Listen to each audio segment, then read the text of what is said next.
شال کلا کردی؟ کجا؟ به حوزه پدر میریم. هر چه آموخته بودی از برم. بخون. کنون رسم سهراب و رستم شنو، دگرها شنیدستی این هم شنو.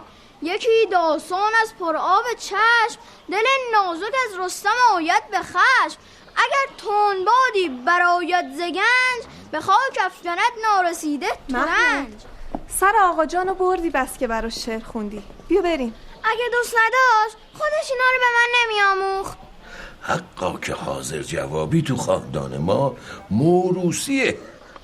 قربون قد و بالای پسر گلم برم. بیا مادر، تو بازار که میری مراقب بار شیشه‌ای که داری باش. مردم خیلی بی احتیاطن. من خودم مراقب مادر هستم، شما نگران نباش. پسرم رستمه. نه خیر، من سهرابم. حالا بریم. خدافظ. خدا. دخترم از سایه برو. چشم آقا جان. مردم بازار چه نشستید که آخر از زمان شده است و به زودی نفس ما در سینه آسمان میگیرد. این نه به خود که گفته منجم باشی شهر است که دستی در تال و آسمان ها دارد.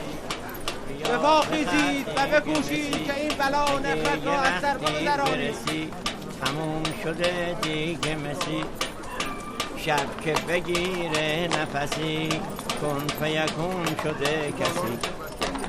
گویی آخر از زمان است. بشری که در برابر مقدرات و رخدادها دانشی نداشته و فهمی از آسمان لایتناهی ندارد، جسارت و بیشرمی را به دنجا رسانده که در مقدرات الهی فضولی می کند و از آنچه باید و نباید که جز خدا بر هیچ کس آگاه نیست خود را عالم و علیم معرفی می کند. مثل اینان مثل ساحرانی است که در دربار فرعون بودند. آیا جز این است که اینان به راه قرمته و زنادیق می روند؟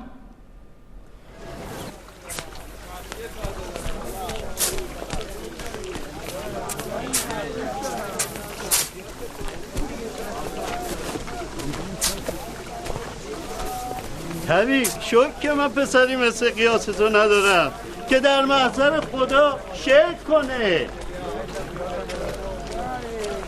طبیب فکر میکردم پسری حکیم و عالم داریم، اما انگار ساحر و جادوگر شده و دست به تاریکی ماه برده. دخالت تو کار خدا سزای بدی داره طبیب. تو بازار چه بلوایی روبروی این حجره های مسکری. ولوله تو این شهر سربند رخداد خصوصیه که شوهر تو نقد کرده دختر. آتیشش خوبه آقا جان؟ آره بابا خوبه. من عاشق آهنگریم. چه حالی میده. باهاتم همینو میگم، ولی یه روزی مغازه رو به آتیش کشید. بابا؟ نگران سلامتی و جونشم بابا. شب تا صبح به حساب و کتاب و محاسبه میگذرونه، یه دم آروم نداره. من اگه شب تا صبحم به حساب و کتاب نباشم که تو باز آروم نداری. بماند که عمر 1000 ساله من کفاف یه چرخ آسمونم نمیده. شابان سلام بابا. سلام بابا. شنیدی مردم تو کوچه و بازار چی میگن؟ مردم هر چی میخوام بگم آسمون راه خودشو میره. شک نکن بیس، شک نکن. خصوص همون موقع که گفتم اتفاق میفته. میر جمشید میگن اسکندر سلطان از شیراز اومده نزدیک کاشون اردو زده. شایعه شده برای دیدن خسوفه.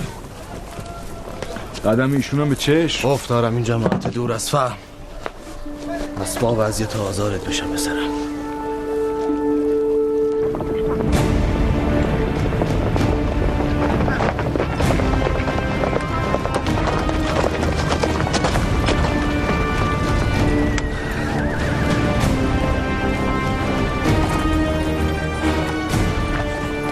حضرت سلطان به فرمانتان مهربان پسر حاکم کاشان به همراه جمشید کاشانی به خدمت رسیدند. کجان؟ داخل چادر.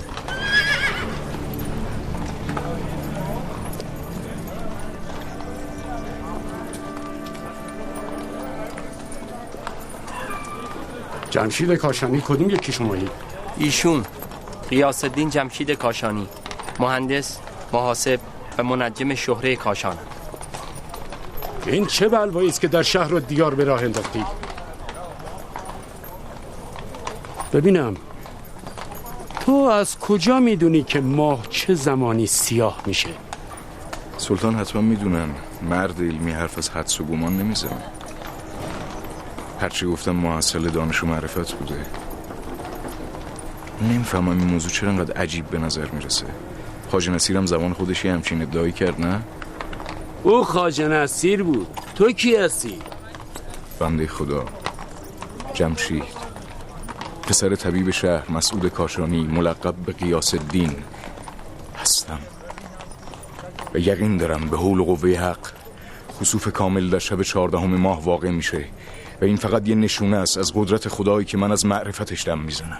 ضمانت این غروری که بر دانشت داری به هنگام خسوف در کنار سلطان باش. چه نکوتر فندی. حکم ما هم همینه. بد نیست ببینیم این جوان نسبتش با خواجه نصیر چیه. اگه صحت گفتارت بر ما ثابت شد، امر میکنیم خلعت پیشگویان بپوشانن و در رکاب ما باقی بمانی. ابروهای تو هم گره خورده تو از هم باز کن جمشید. این مشکل رو نزد پدرم میبریم. هرچی باشه اون داروغه خائن خصم پدرمه.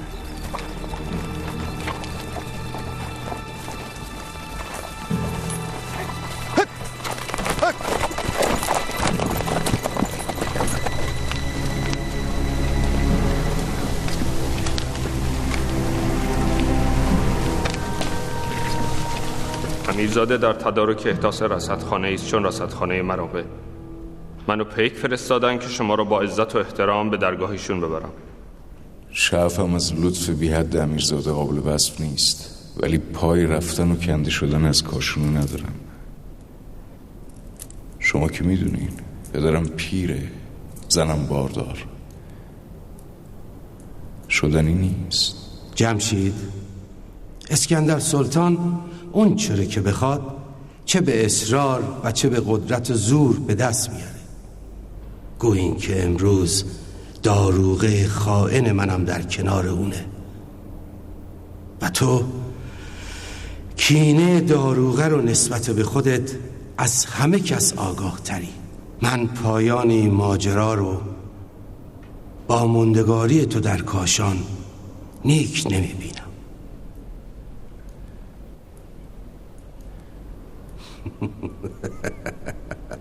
حال که خداوند بساط نیکویی تو رو مهیا کرده، تعلل دور از فراسته. چه بسا خداوند تقدیر اطلاع تو و دانشت رو در این هجرت گذاشته. سمرقند به برکت امیرزاده اولوق بیگ مهد دانشه و آوازه چیره دستی و ذکاوت تو به پیشگاه ایشون رسیده. با وجود تو دلقرصم اگر مهربان هم همراه تو باشه، به جهت تلمذ سیاست و هنر به دربار سمرقند. حرف سلطان نباید دور بشه، درسته؟ حرف درست و نیکو. ولی پسر شاهرخ چی؟ کینه‌ای که به دل میگیره چی؟ مطمئنم یاوهی بیش نگفته. محاسبه تاریکی ماه و خسوف محاله. مگر جادوگر یا پیشگو باشه؟ جادوگر یا پیشگو. زمان تعیین شده، پس باید در بارگاه شما حضور داشته باشه. اگر درست پیشگویی کرده باشه که با شما به شیراز میاد و پیشگوی بارگاه سلطانی میشه. اگر عبث گفته باشه باید مجازات بشه.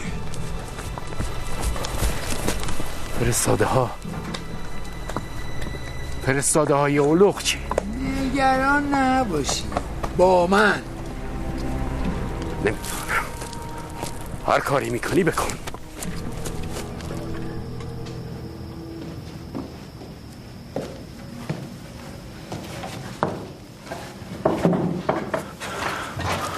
بشین بشین.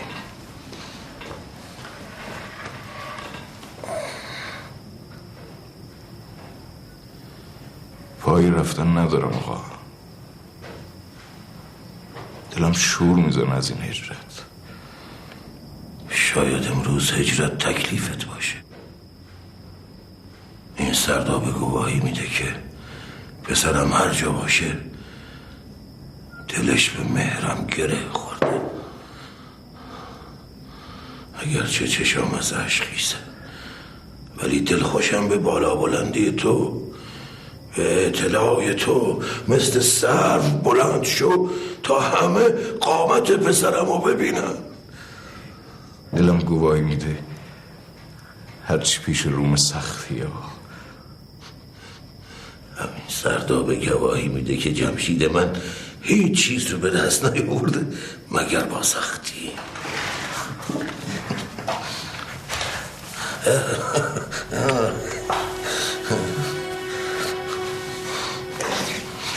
یادته موین انداختم تو قنات، تو سرداب حبسم کردی. من تو رو انقدر توی سرداب حبس کردم که حساب و تلتش از کف رفت. یادته توی سرداب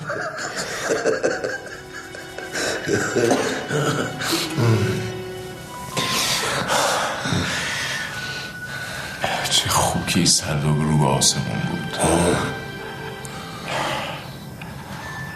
تنبیه شما چشممون رو به آسمون باز کرد. هرچی دارم سر شماست. به خدا هرچی دارم سر شماست. همه افتخار مسعود تویی. بلند شو تو بالا تو ببین. بلند شو عزیز.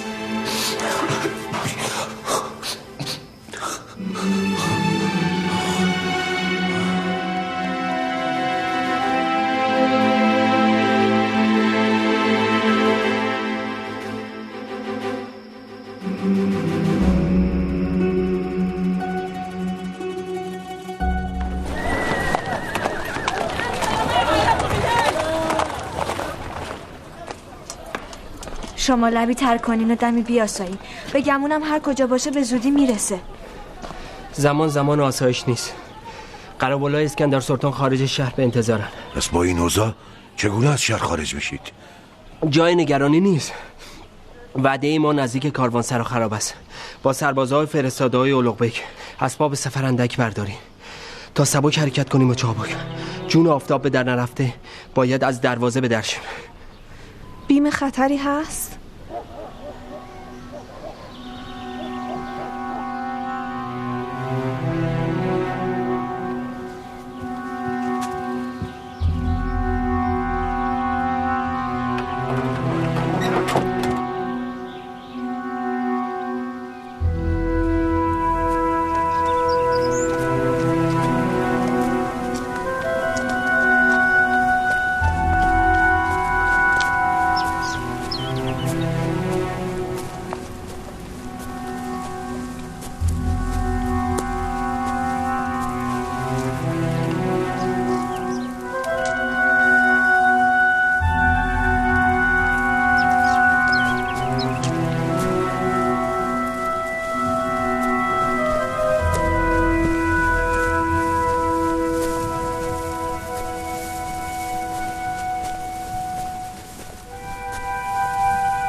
سلام مادر.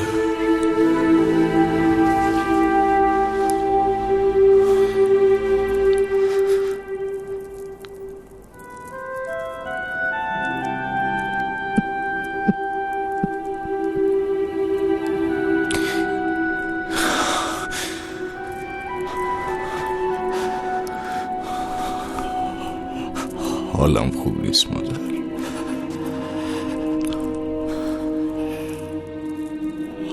حالم خوب نیست.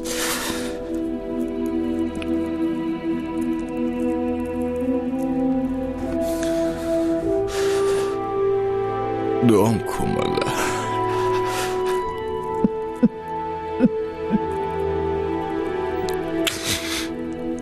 ای خدا. ای ساربان آهسته رو، کارام جانم می رود. وان دل که با خود داشتم با دل ستانم می رود. من ماندم مهجور از او، بیچاره و رنجور از او. گویی که نیشی دور از او در استخوانم می رود. او می رود دامن کشان، من زهر تنهایی چشان. دیگر مپرس از من نشان، که از دل نشانم می رود. در رفتن جان از بدن گویند هر نوعی سخن. من خود به چشم خویشتن دیدم که جانم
مجال ندادن همین خسوفم ببینیم. کاش میشد سیر تماشاش کرد. بازم خسوف جمشید. این بلا سرگردونی سربند همین خسوفه. مهربان جدا نرید، با هم برید، من زود برمیگردم. کجا؟ یه واجب بگردنم. تو این وانفسا که تیغ اون دشقیم در کمینته؟ جمشید نگرانتم. بعد به دلت راه نده. قرارمون اردوگاه اولوغبیک.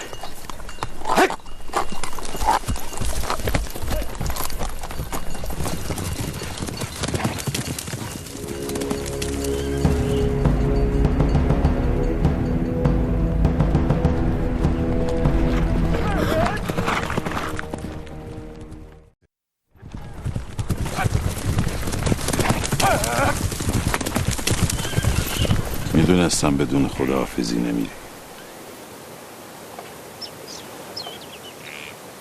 اگه میدونستم ماجرای خسوف این همه درد سر درست میکنه دم بر نمیزدم. نه، این مرام اهل علم نیست. اون چی که با تو کردند 1000 اون نیست که با پیش از تو کردن. وسعت دل منم 1000 آنها نیست. جمشید، مصاحبت تو مثل شهد برای من شیرینه، اما از اون دستیسه ها که گفتی هراسی به دلت راه نده. توکل کن به خدا. میدونم که تا همسرت تو رو کنار خودش نبینه آروم نمیشینه. پاشو برو تا به شب نخوردی. بلند شو. نمیتونم خداحافظی کنم. به بارگاه شاهان که میری همه خودتو بر این بذار تا ثمره دانشت زیاد بشه. به کنجی باش و سرت به کار خودت باشه. هر جا که برق اشرفی تیزتر شد زبون حسودا و بدخواهان گشاده تر میشه. دعام کنم. پاشو برو، در پناه قرآن سفرت بی خطر.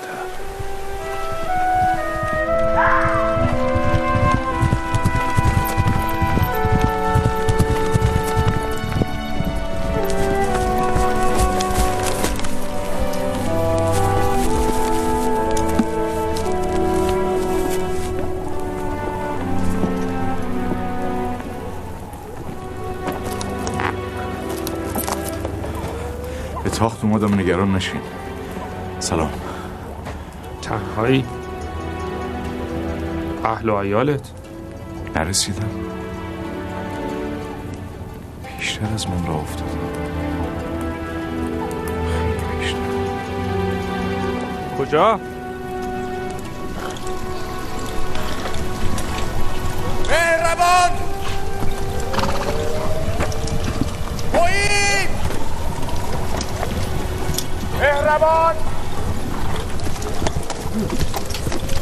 پایین، مهربان پایین، محمود مهربان پایین، محمود مهربان،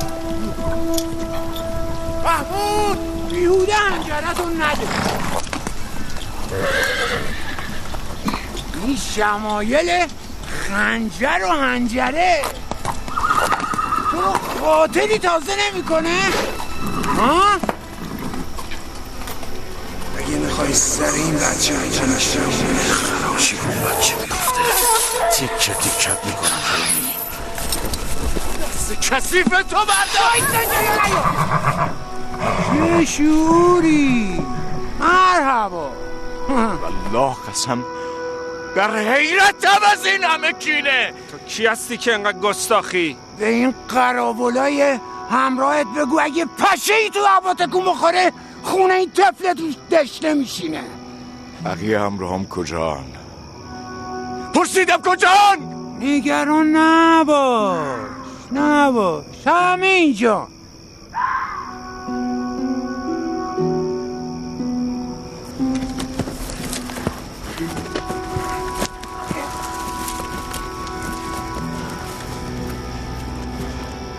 رهاشون کن داروغه،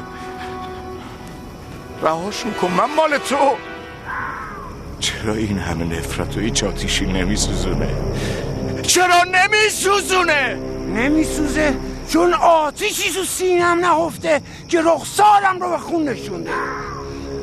پسرک طبیب، ستره باشی، هرچی خواستی داشتی، هر لحظه که دلت خواست هر نغمه که خواستی ساز کردی و نواختی. ولی من چی؟ چون سگا و شغالا به تموز و سرما تو بیابونا دویدم، همیشه خاک بر سر و پس بودم. من را به جز حاکمی کاشان انصاف نبود بود. عیالم بارداره، جنینش لطمه میخوره. نکن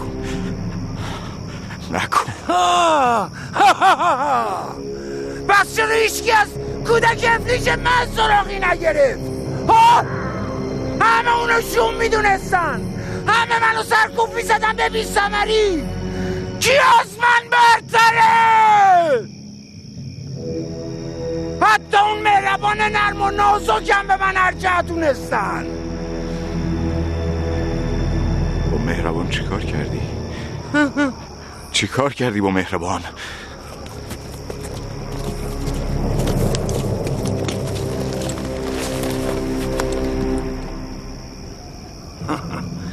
حسابی رو که تو به هم زدی با هم صاف کردیم. تو اون چی که من بافتم و رشتی، حالا نوبه منه که هرچی تو ساختی از بون میکنم.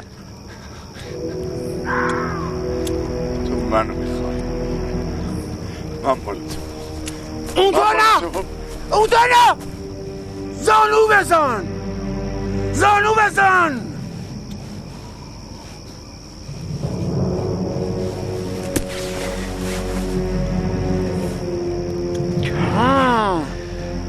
همونطوری زانو زده بیا طرف من.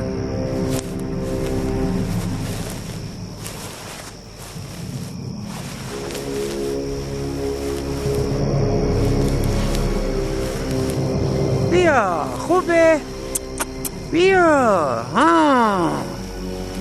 بیا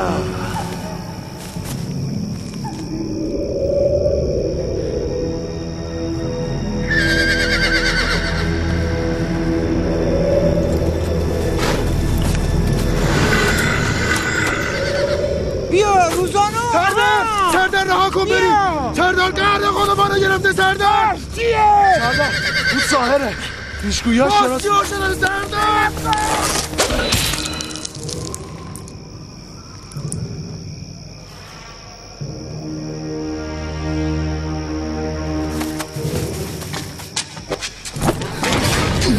نفسشون رو ببرید. هیچ کدومشون نبرید.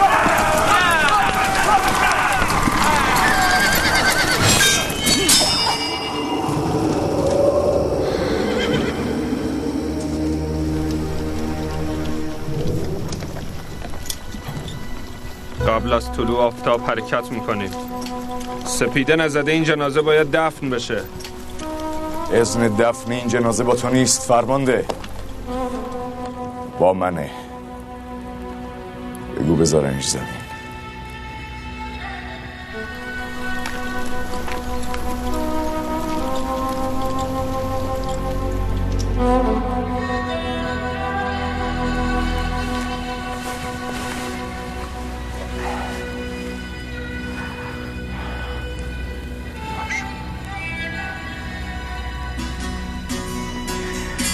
پاشو پاشو بکرم.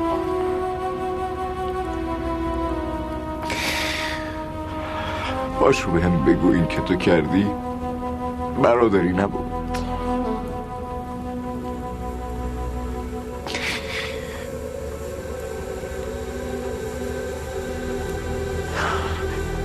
پاشو بهت بگم، بهت بگم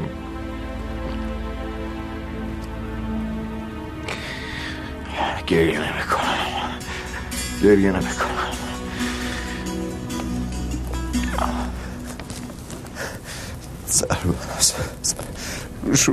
روشو ببر.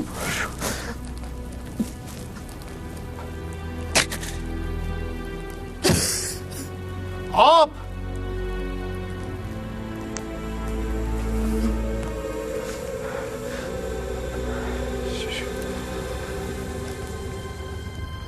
ویس سالمه، فقط ویس.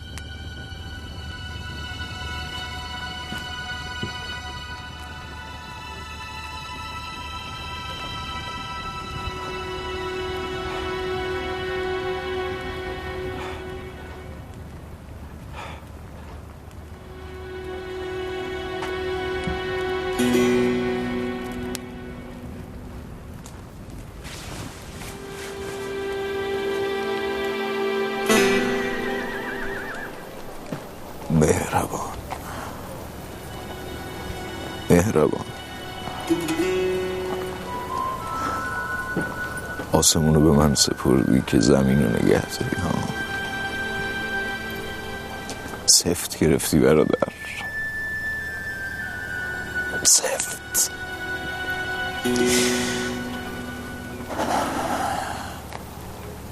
دارم تو آسمون رسدت میکنم.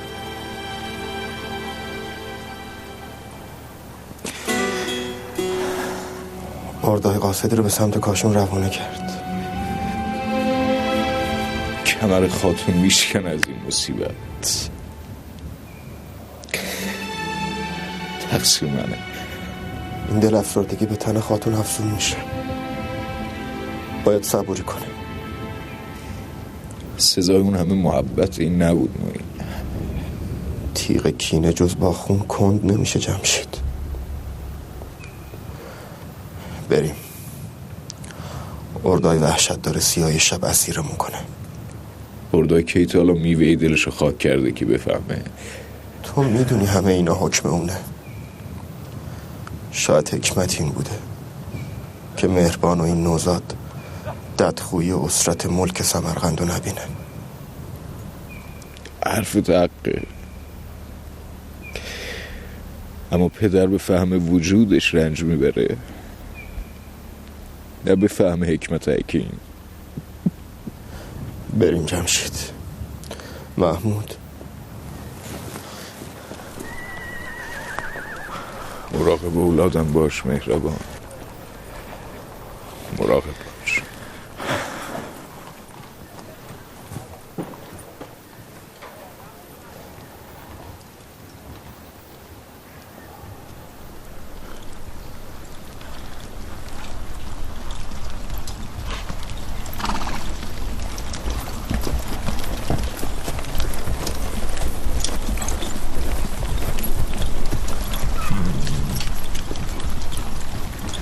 حالت بهتره؟ حالت بهتره؟ شکر. چشمتو ببند، راه کوتاه‌تر میشه. طلب مقصد دل خوش میخواد. دنیای من و تو امرو به آخر نرسیده ها بانو. دل خوش تو هم که تو سمرقند آروم بگیری. دیگه هیچ نگرانی ندارم. آرام من بی حسن حال تا آخر میسر است. دلم میخواد از اینجا تا سمرقند برات غزل بخونم. مراقب مادرت باش مرد.